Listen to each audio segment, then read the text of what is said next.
സുഹൃത്തുക്കളെ എല്ലാവർക്കും നമസ്കാരം.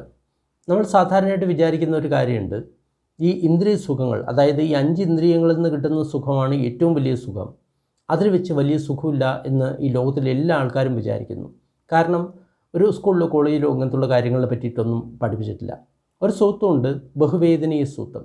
ഇതിൽ ഭഗവാൻ ഈ കാര്യങ്ങളെക്കുറിച്ച് പറയുന്നുണ്ട്. സാധാരണ ആൾക്കാർ വിചാരിക്കുന്നു പഞ്ചേന്ദ്രിയങ്ങളിൽ കൂടെ ലഭിക്കുന്ന സുഖമാണ് ഏറ്റവും വലിയ സുഖം എന്ന് പറയുന്നു. ഭഗവാൻ പറയുന്നു, ഞാൻ ഒരിക്കലും വിശ്വസിക്കില്ല, അതിനേക്കാളും വലിയ സുഖമുണ്ട്. അതാണ് ഒന്നാമത്തെ ധ്യാനത്തിലെ സുഖം. ധ്യാനം എന്ന് പറയുമ്പോൾ ധ്യാനം. അപ്പോൾ ഒന്നാമത്തെ ധ്യാനത്തിലെ സുഖം ഈ പഞ്ചേന്ദ്രിയങ്ങളിൽ കൂടെ ലഭിക്കുന്ന സുഖത്തെക്കാളും വലിയൊരു സുഖമാണ്. ഇനി അതാണ് ഏറ്റവും സുഖം, വലിയ സുഖം എന്ന് പറയുന്ന ആൾക്കാരുണ്ട്. ഞാൻ അതിനോട് എഗ്രീഡ് അല്ല. രണ്ടാമത്തെ ധ്യാനത്തിൻ്റെ സുഖം ഒന്നാമത്തെ ധ്യാനത്തെക്കാളും സുഖത്തെക്കാളും കൂടുതലാണ്. അപ്പോൾ രണ്ടാമത്തെ ധ്യാനത്തിൻ്റെ സുഖം അനുഭവിക്കുന്ന ആൾക്കാർ പറയും ലോകത്തിലെ ഏറ്റവും വലിയ സുഖം ഇതാണെന്ന് പറഞ്ഞിട്ട്. ഞാൻ ഒരിക്കലും എഗ്രി ചെയ്യില്ല. മൂന്നാമത്തെ ധ്യാനത്തിൻ്റെ ഇങ്ങനെ റിപ്പീറ്റ് ചെയ്തിട്ട് അദ്ദേഹം പറയുന്നു 8 ധ്യാനങ്ങൾ വരെ പോകുന്നു. അതിനുശേഷം 9ാമത്തെ കാര്യം പറയുന്നു, സംജ്ഞ വേദന നിരോധമാകുന്ന സമയത്ത് അതാണ് ഏറ്റവും ഉയർന്ന സുഖം എന്ന് അദ്ദേഹം പറയുന്നു.